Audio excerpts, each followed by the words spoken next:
Well, it's a book called The New Indian Middle Class with a subtitle, The Challenge of 2014 and Beyond. And I think it's very timely because since I last wrote The Great Indian Middle Class 15 years ago, a lot has changed about this class. It's much bigger in size and it's far more powerful and influential.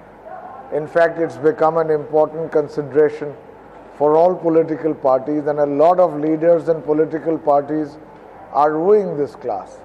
So it's important to understand what its choices are going to be, how it behaves, how much it's engaged with issues, how well it is equipped to make decisions which are in conformity with what is the overall good of the country. Is it just cannon fodder or can it be a game changer? There's a global middle class revolution taking place where middle classes across the world have become far more active today, fighting for issues. How does the behavior of the Indian middle class gel with that? We need to analyze it from both in terms of its past behavior, its present choices, its weaknesses and its strengths in order for the middle class with its new power and influence to actually play the role it can in the making of a modern, progressive, prosperous and secular India. So it's a book which should be out before the elections, and I hope it contributes in some sense to a wiser middle class. Well, certainly the book puts a mirror before this new Indian middle class, both in terms of its strength, which are analyzed in some detail, both in terms of its past behavior and the choices it made then, as well in terms of the choices available to it, the challenges before it today, and in terms of what for it needs to change. So it's as much about its power as its ability to use that power. And for that, I believe very often classes may become more powerful, but they have not yet woken up to the fact that with power comes responsibility. With power needs to come discrimination.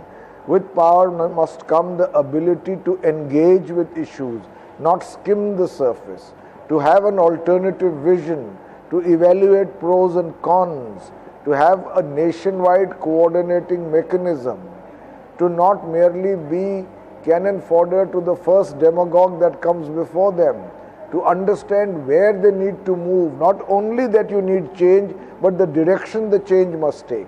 These are issues which I believe people like me and the middle class can benefit from. Now, first of all, as you have yourself said, it's the size. A class which was, as per current criteria, 26 million in the mid-90s is approaching 200 million and is likely to be in the next 3 years 300 million. Then of course the power which comes with instant connectivity through mobile telephony, social media, then of course the exposure to news through 24/7 television, then the fact that it's the world's youngest middle class, and the fact that for the first time it is showing signs, however fledgling, of being involved in issues beyond its immediate ken of interest, on issues such as corruption. All of this makes it a powerful class. You see, a middle class mentality can exist, which essentially means, in the old sense, a more conventional, a more conservative, a more insular approach to things, where essentially you are taught pragmatism, practicality, and the need to focus on your own lives without climbing onto the pedestal for somebody else's interests. That's a middle class mentality which sees things not out of the box, but in terms of the predictable.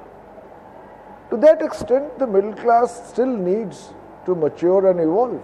I agree. No, you see, youth is no guarantor of either wisdom or maturity. Youth indicates anger. Youth indicates dissatisfaction. Youth indicates impatience. Youth indicates greater aspiration. All of that, yes.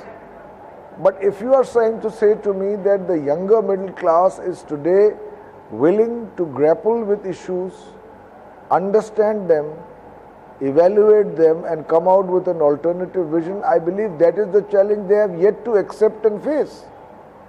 And that is what needs to be done. Yes, our education system is very, very intellectually constricting. It does not encourage independent thinking. It's mostly passing examinations by rote. But there is an education to be learned from society, from what is wrong in the nation. And that is a lesson which the middle class learns very quickly, and especially now. So it's not as if they are ignorant about issues. It's not as if they are not clamoring for change. That's not taught in the university. That's what is the education that they get from society.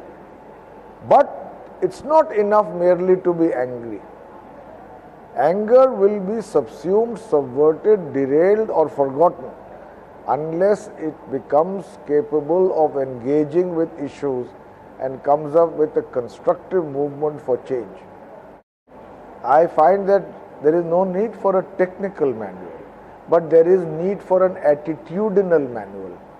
A manual which talks about challenges not only in terms of a reactive approach, but in terms of a proactive approach, where you are aware of the problems and you expand the canvas of your concerns and the depth of your engagement to provide sustainable and progressive solutions.